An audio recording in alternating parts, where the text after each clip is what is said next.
After some major historical conflict, Britannia is supposedly chilling in a peace era. But let's be real, the narrator is dropping heavy hints that this calm is about to get absolutely wrecked by some ancient mysterious power waking up. We meet our new main characters, who are exploring this bizarre dried-up lake. The lore drop is that this place got cooked during a legendary fight involving Escanor. It's basically a historical landmark now, and these two are on a mission to investigate what is up with it. Things get weird fast. They follow a literal fox guide to a super bright, out-of-place red tree. This is giving major fantasy game side quest energy.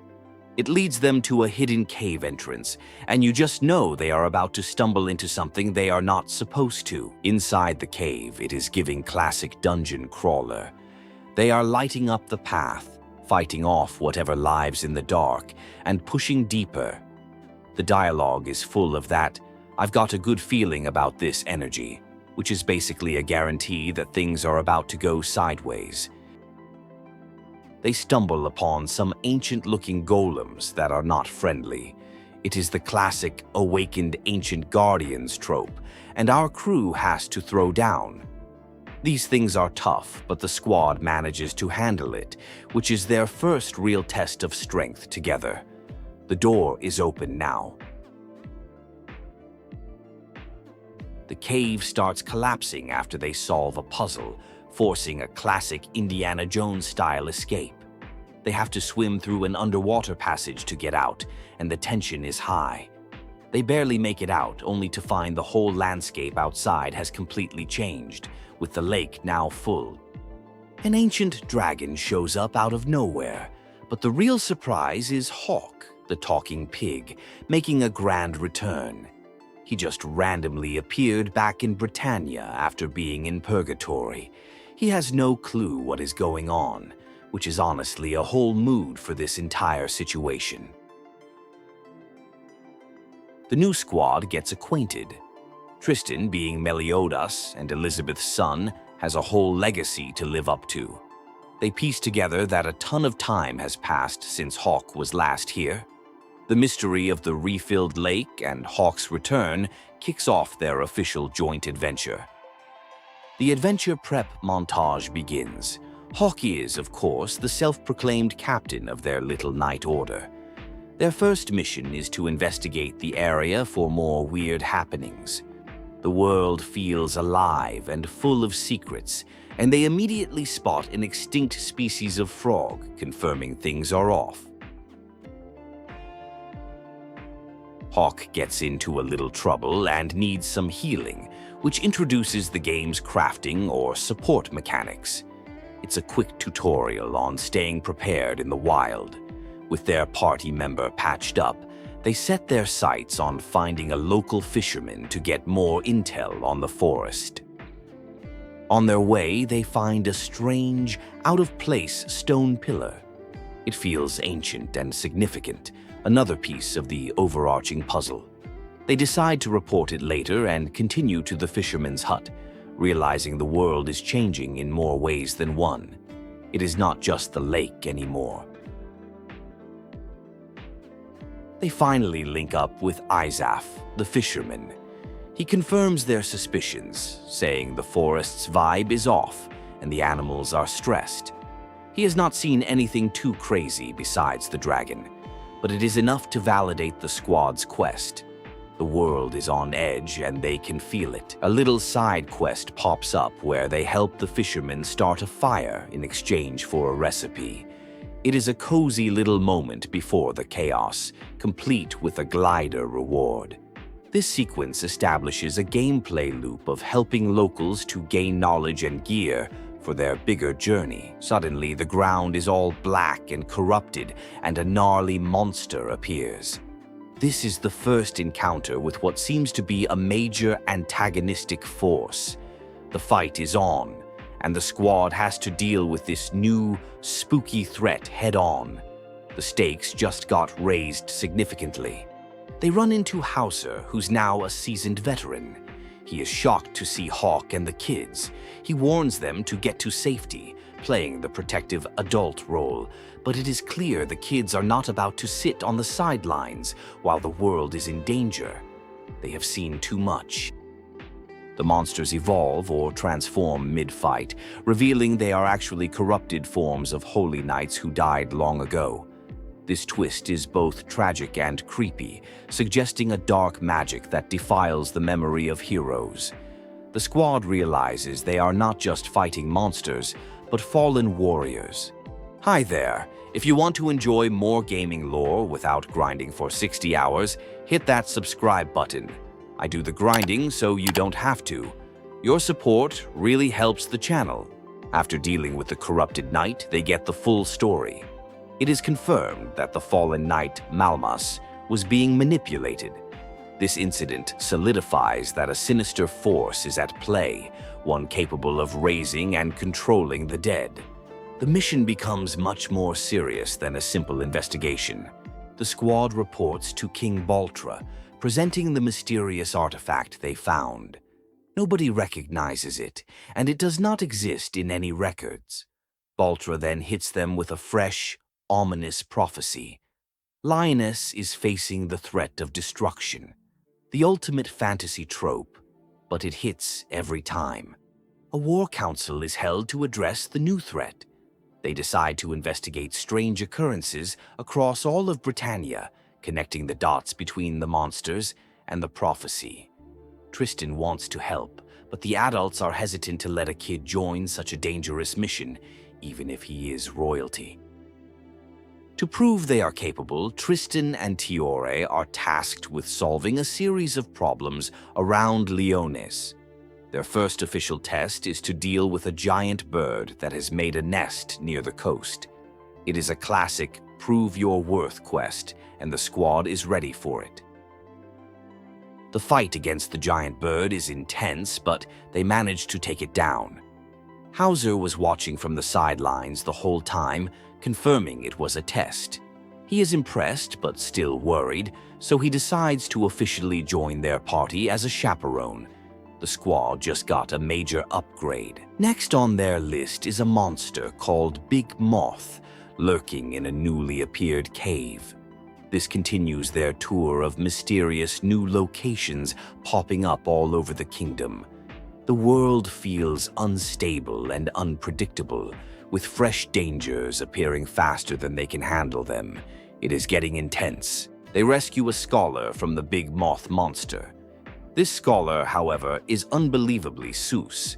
He introduces himself as Kuroto and starts yapping in cryptic riddles about the Pendant and a mystical pilgrimage.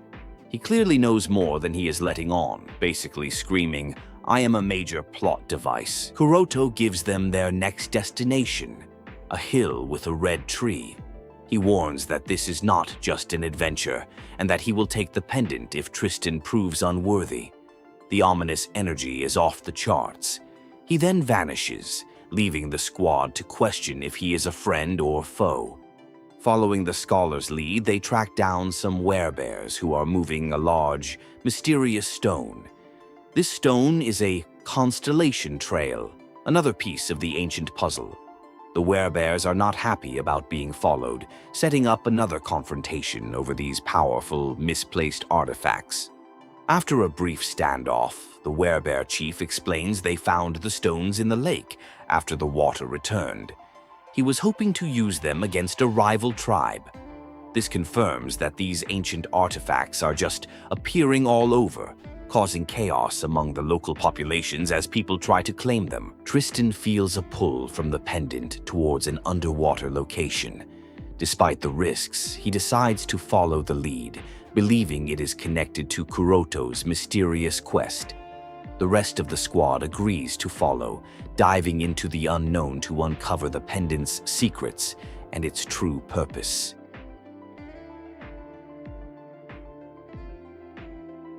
Underwater, they find a blueprint and more text in an unreadable ancient language. It matches the script they saw earlier, suggesting a single ancient origin for all these mysteries. This discovery deepens the lore, hinting at a forgotten civilization or power that is now reawakening. The pendant triggers a vision for Tristan, showing him a flashback of people discussing a failure and sealing something away.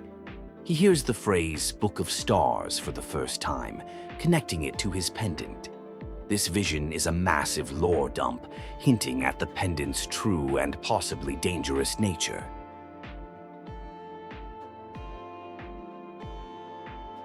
After the vision, the pendant absorbs energy from another artifact in the cave.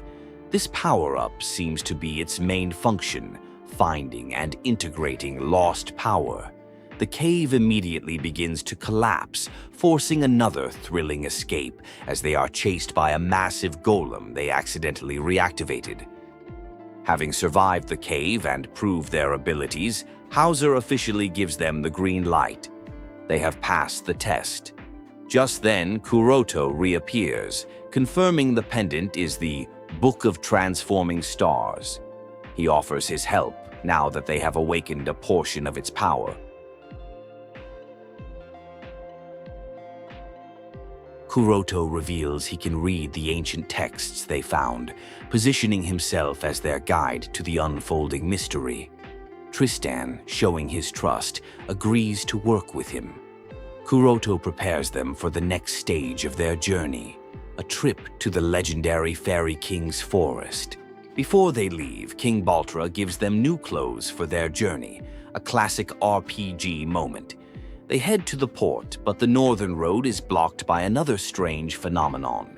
They are forced to take a boat, a safer but longer route to the forest. At the port, all the ships are wrecked. It looks like their journey is stalled, but Tristan's pendant comes in clutch.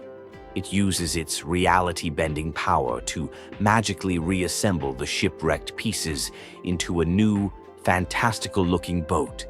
The Book of Stars is officially overpowered, and their ride is secured. On the way to the Fairy King's forest, the squad gets to know each other better. Tioreh shares that she left home to see the world, just like her parents, King and Diane. It is a sweet character moment that establishes her motivations and connects the new generation to the old. They arrive at the forest, but the magical barrier meant to keep intruders out has been mysteriously strengthened. Even with Tioreh, who should be welcome, they struggle to get through. This is the first sign that something is seriously wrong in the fairy's home, and the stakes feel higher. Inside the forest, they get a massive shock. They run into King, Tioreh's dad, but it is a version of him from the past. He has not grown his wings yet and has no memory of the present. The timeline is officially broken, and past characters are now appearing in the future. They meet with Gerhardt, who confirms the weirdness. Beings that should not exist are appearing all over the forest. She also reveals she knows about the Book of Stars from another ancient fairy named Daisy, who she says can answer Tristan's questions. The plot threads are starting to connect. Tioreh confronts her past dad, but he is in a full-blown existential crisis, believing this future is just a dream he does not want to leave. He is still traumatized by his past failures. Tioreh gets frustrated with his defeatist attitude, causing a major father-daughter fight across time. Tioreh is attacked by a creature called a Screamer, and she gets dizzy. Past King, despite his inner turmoil, instinctively rushes to help her.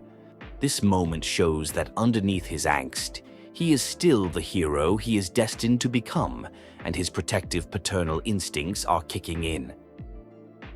After saving her, Past King tries to act aloof, but Tioreh calls him out.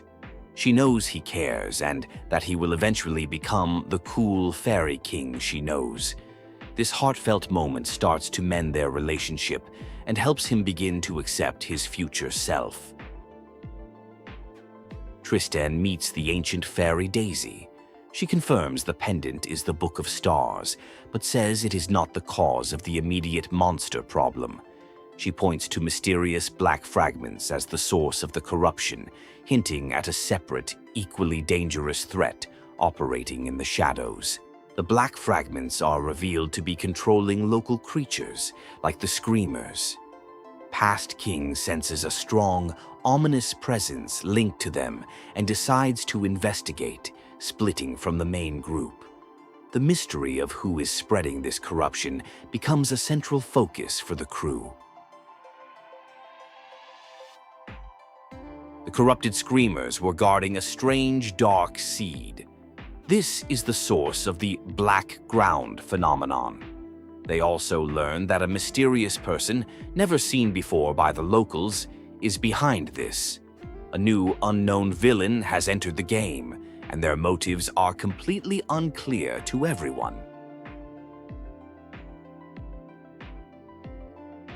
Things get worse when Gerhardt reports that she cannot contact the real present-day King and Diane. With the forest in chaos and its leaders missing, Tioreh feels the weight of responsibility. She decides she has to step up and protect her home in their absence. Past King is struggling with his insecurities, feeling useless compared to his future self. Tioreh gives him a much-needed pep talk, reminding him that he is still her dad and a hero in his own right.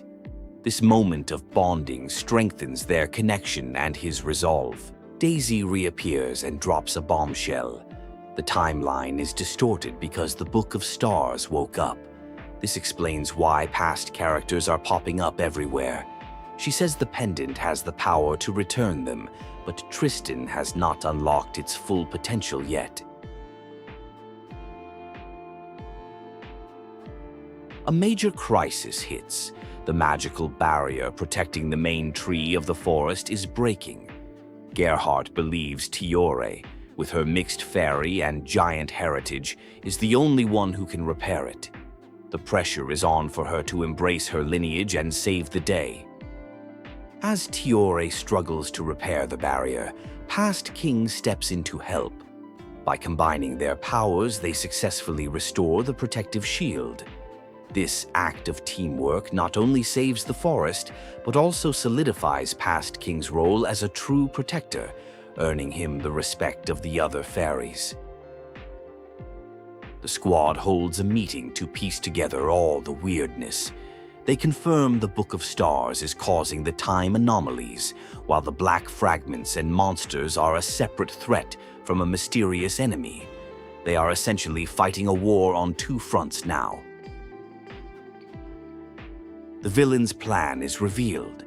They used the black fragments to distract the squad so that an Albion, a giant magical golem, could be regenerated right next to the main tree. With the barrier just repaired, it is now under direct assault from a massive threat.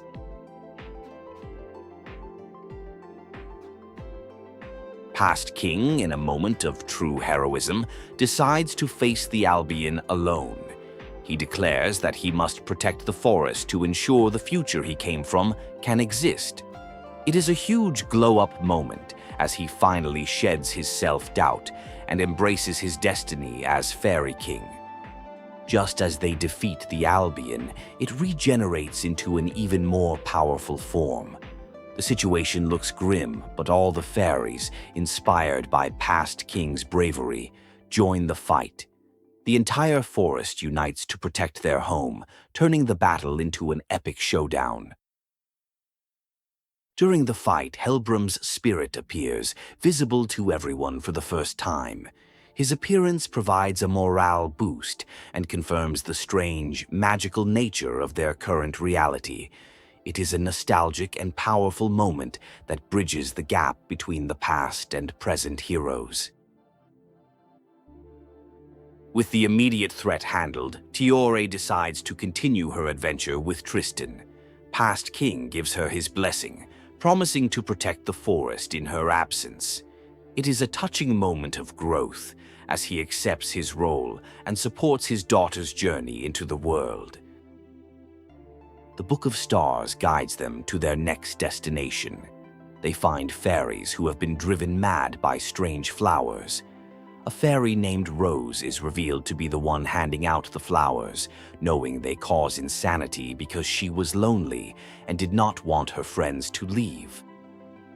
They learn the flowers are a mutated, life-draining version of a plant once used to make elixirs of life. The only way to cure the affected fairies is to craft a new elixir using petals from the sacred tree. This sends the squad on a classic fetch quest to save the afflicted. With the elixir created, they cure the fairies. The focus then shifts to confronting Rose and making her understand the consequences of her actions. It is a lesson about friendship and dealing with loneliness in a healthy way, which Tioreh handles with surprising maturity. The friendship is saved. A new problem arises when they hear about villagers being kidnapped by mysterious soldiers near a church village. The squad immediately heads out to investigate, rolling from one crisis to the next. Their adventure is a relentless cycle of putting out fires all across Britannia. They meet Mani, a shrine maiden from the lost dragon tribe. She explains that her people have also been brought to this timeline by the anomaly.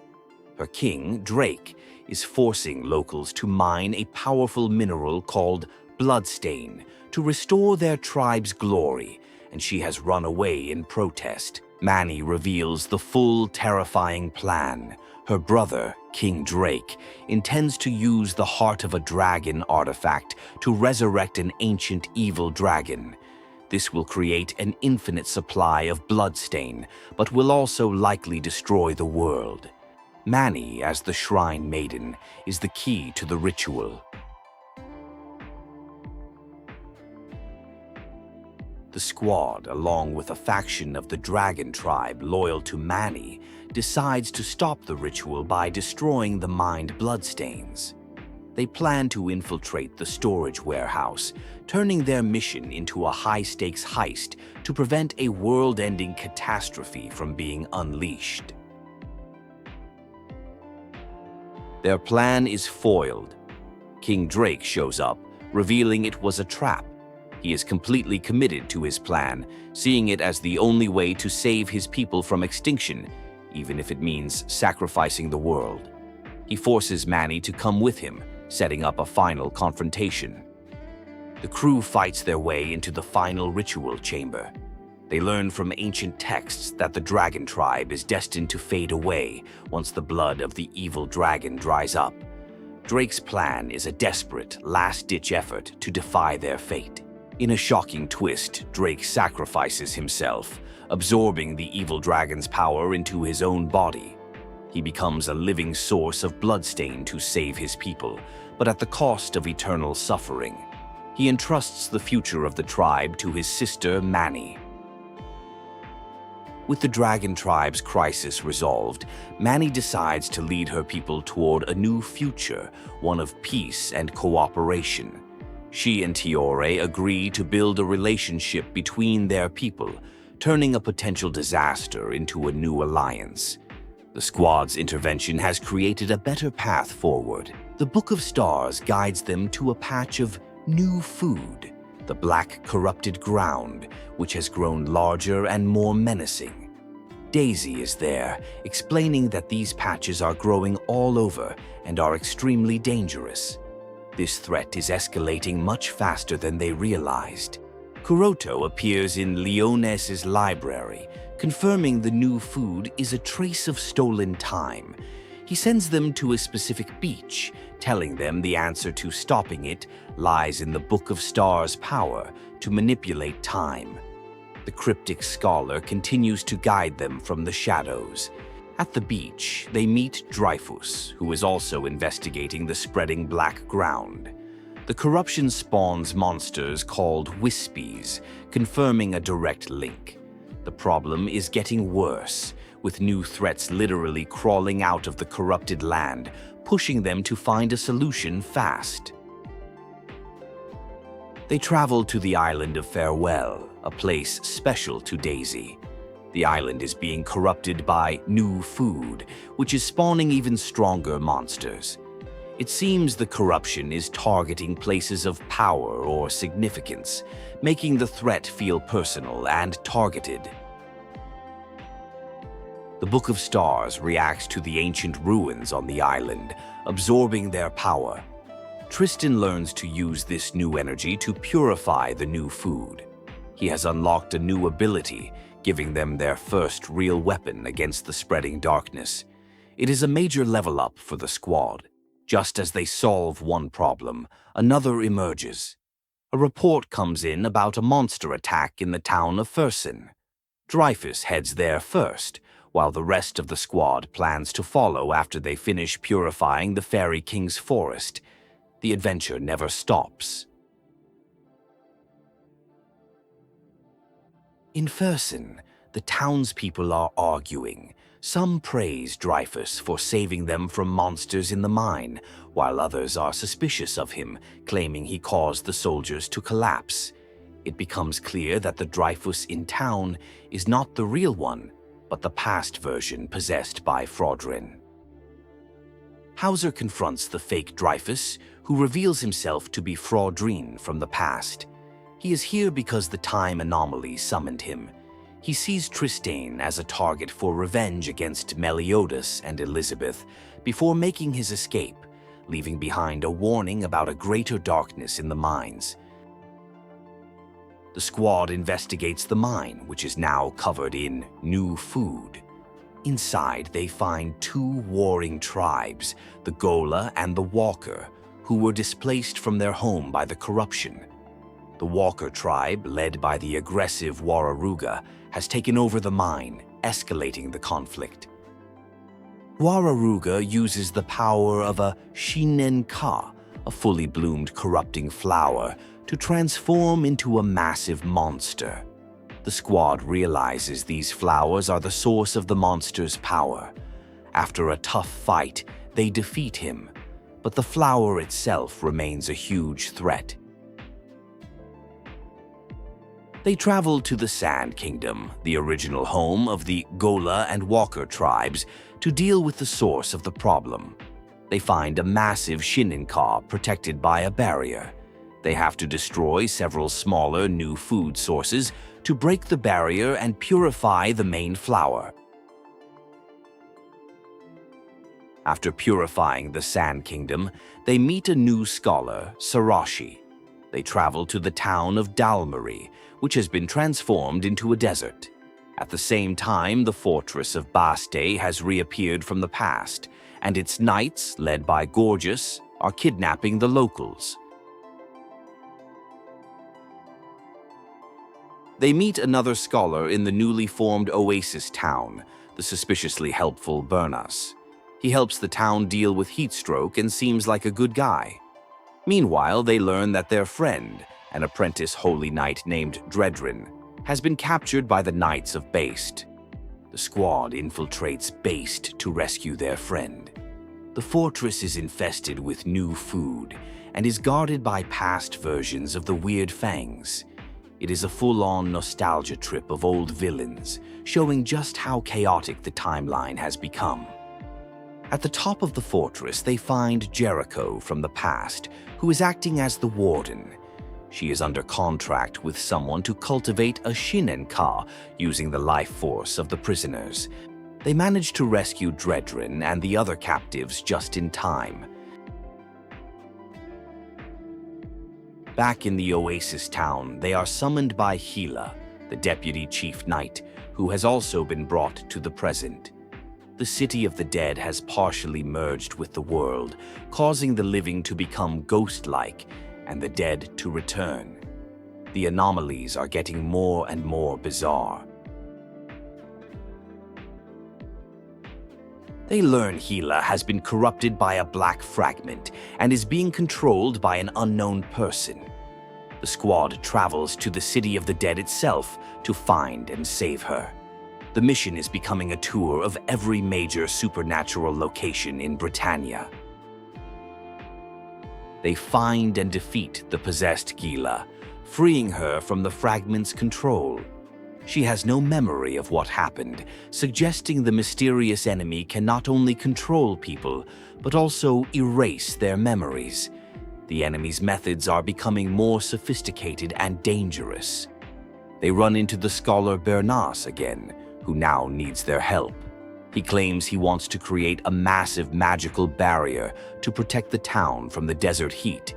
He sends them on a quest to find a guardian stone from some nearby ancient ruins to power his spell.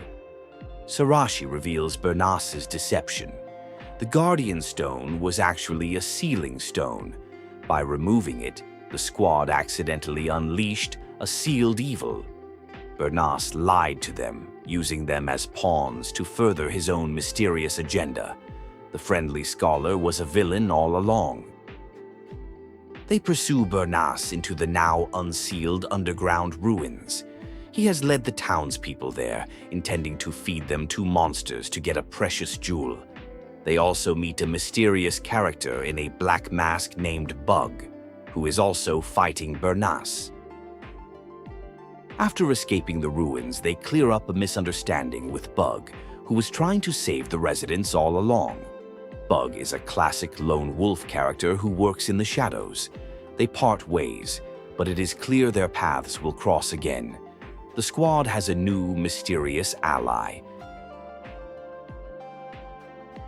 In a secret meeting, it is revealed that Bernace was working for a client to retrieve the jewel. The client is implied to be Jericho. This connects the Bast incident with the desert ruins, suggesting a larger, coordinated plot is unfolding behind the scenes.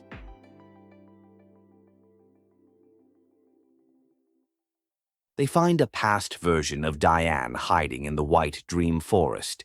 She is young, impulsive, and has no memory of them, mistaking them for enemies. Her rampage through the forest adds another layer of chaotic, time-displaced family drama for Tioreh to deal with. In the village of Banya, they learn that villagers are going missing, and Hauser, who was investigating, has also vanished. The disappearances are linked to the Ubayashi clan, who are brainwashing people using a mysterious, ancient artifact. It is yet another crisis to solve. They track the brainwashed villagers and Hauser to a cave. They discover the Ubayashi clan is using a strange crystal to control them. The clan forces one of the villagers to drink a strange liquid, which transforms him into a demon, revealing the true, horrific nature of their plan. Sarashi reveals that he saw a vision of Fort Solgales in flames when he bumped into one of the Ubayashi. Fearing the worst, the squad rushes to the northern fort, anticipating a massive disaster. The pieces are all pointing to a huge confrontation at the border. They arrive to find Fort Solgales completely destroyed. The soldiers explain that barbarian tribes, empowered by black fragments, launched a surprise attack. To make matters worse, they summoned an ancient dragon, which is now burning everything in sight. The situation is a total catastrophe.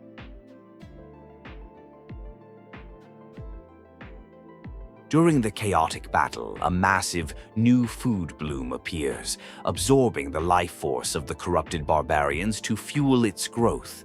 The corruption is spreading at an unstoppable rate. Tristan realizes the only way to stop it is to unleash the full power of the Book of Stars. Tristan successfully purifies the entire fort, but the immense power shatters the Book of Stars pendant. Just then, Sarashi appears, revealing his true, sinister nature. He was manipulating them all along to make them ripen the pendant's power, which he then absorbs from the broken fragments. Kuroto arrives to save the day.